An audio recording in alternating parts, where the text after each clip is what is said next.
Welcome back, my friends, to another episode.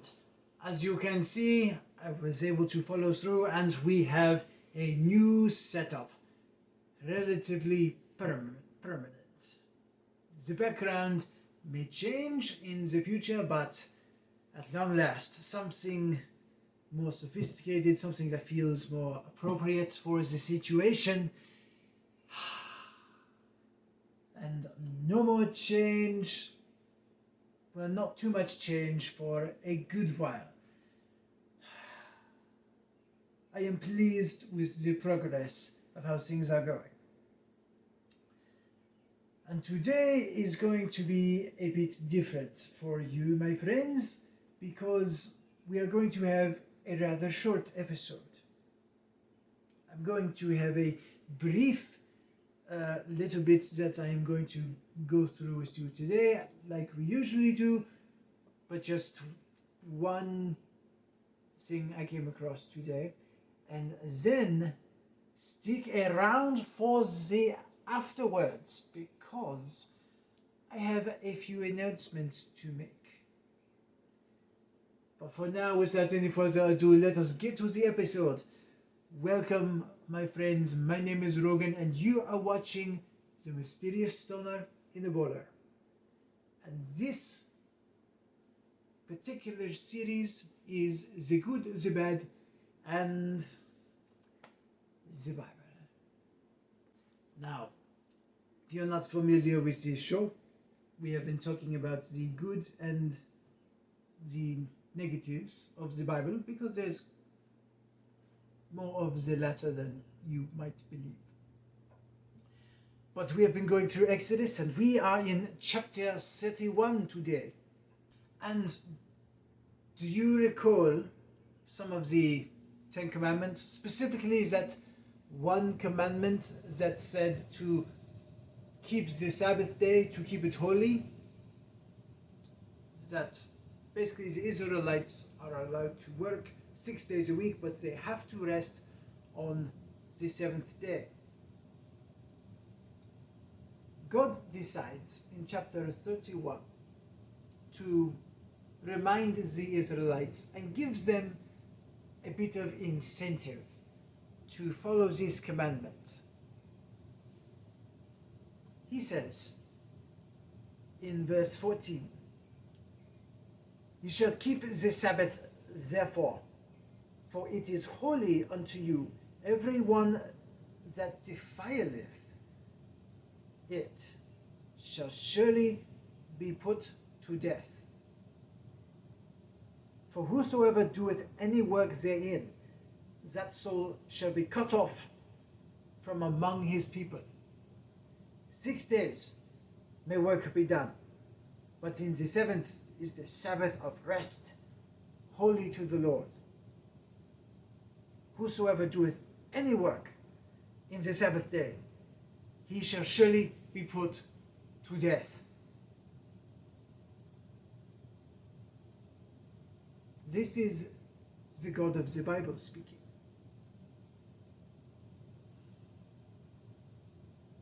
This is what he thinks should happen to people who work 7 days a week, or just who work on Sunday or Saturday if you are following the Jewish tradition. This is what God thinks should happen to you if you work on Sundays or Saturdays. If you don't take any days off, you should be killed. God's opinion. Well, the God of the Bible, that is. His opinion.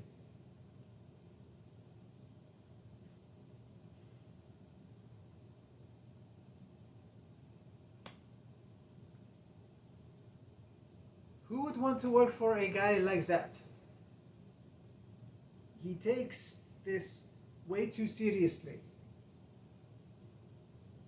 There are people that need to work 7 days a week in order to survive sometimes. Some people, that's how they live. I cannot be that kind of person. I can't work every day. Most people cannot. But some people do. Some people don't have a choice. But God says those people should die.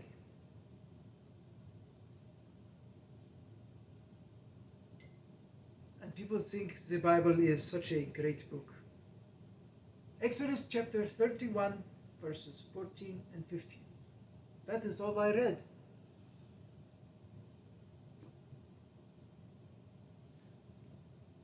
But we will have even more. Something interesting is about to happen. A very popular story, well, maybe not very, very popular, but Christians know it well. Not super well, but we're going to go through it in detail. Some things that happens, usually the story goes that God gives Moses the 10 Commandments. And in fact, right here, in the very last verse of chapter 31, it says, "And he," that is God, "gave unto Moses, when he had made an end of communing with him upon Mount Sinai, 2 tablets of testimony, tablets of stone written with the finger of God." God has been saying a lot in the previous chapters. It kind of started with the 10 Commandments, or was that the tabernacle? I'm not completely sure, but God has been talking for a long time. And so I'm pretty sure he didn't write this down himself all on these 2 tablets, or they were very big tablets. I don't know. It doesn't even say exactly what God wrote on the tablets. People assume it was the 10 Commandments. Maybe it was, maybe it wasn't. But either way, God gives these tablets to Moses, and Moses takes the tablets and all the things, all the notes of everything that God has told him about building the tabernacle and sacrifices and making the pimped out outfits for the priests, and he goes off back to the Israelites. It has been like 40 days or so since he's been gone from them, and the Israelites are starting to get a bit worried. And what they do in his absence is what we will talk about next. Which, of course, you will have to come back next week in order to find out. But speaking of the book of Exodus and what is to come, the book is actually almost over. There are only 40 chapters in Exodus. And am I finished with going through the Bible? Am I going to stop there? No. I'm going to go on to the book of Leviticus and so on. I plan to go through the entire Bible. It's going to be a lot of material to go through, but it provides itself for something worth going through from a logical standpoint. But when I finished with the book of Exodus, I am going to take a small break from going through the Bible and do a video about my personal beliefs. Or it may take several videos. I'm not quite sure because, well, I have to figure out how much I want to say, how much detail I want to go into, because what detail I don't go into, there will be a lot of questions left. And honestly, I still have a lot of questions.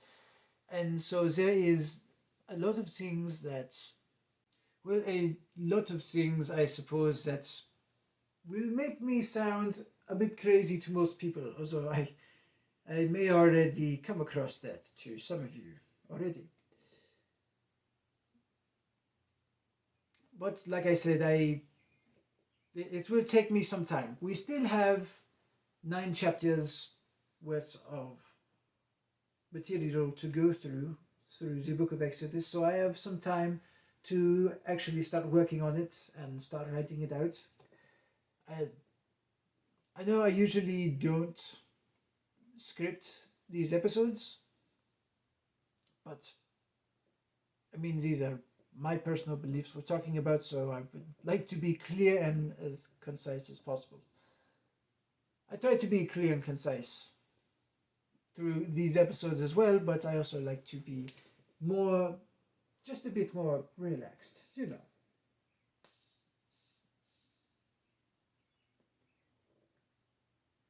And so, there's that's coming.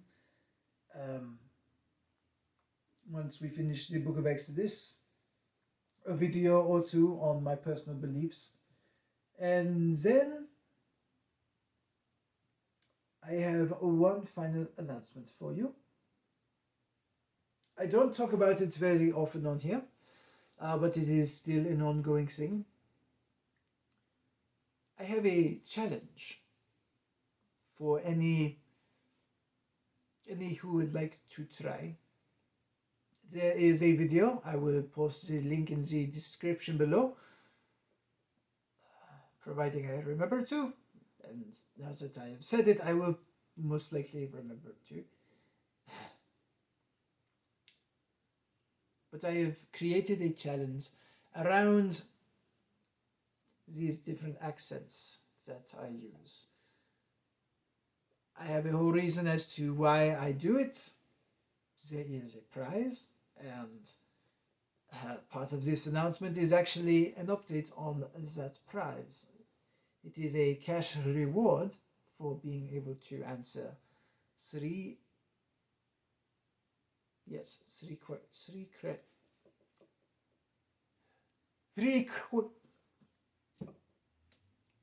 I've been stoned all day. And it's been an excellent day as well. 3 questions. There we go. 3 questions you must answer to win the prize. There are rules and everything. Other videos, you can look for them on my channel, and you may occasionally spot clues here and there that I may drop throughout my videos, but my accents, my backstory are the main source of your clues, which of course you have to go watch in order to try and answer the questions. And make sure you adhere to the rules, because you cannot answer the questions here in the comments. That's not how it works. Anyways, the previous number was $60.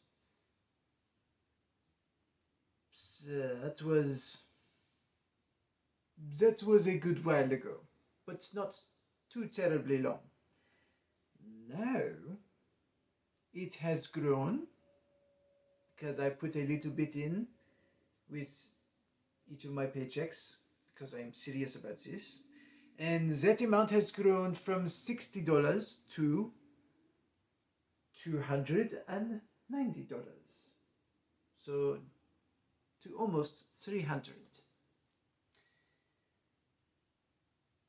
Look up that challenge, pay attention to the rules, and good luck. And that is all I have for you for today.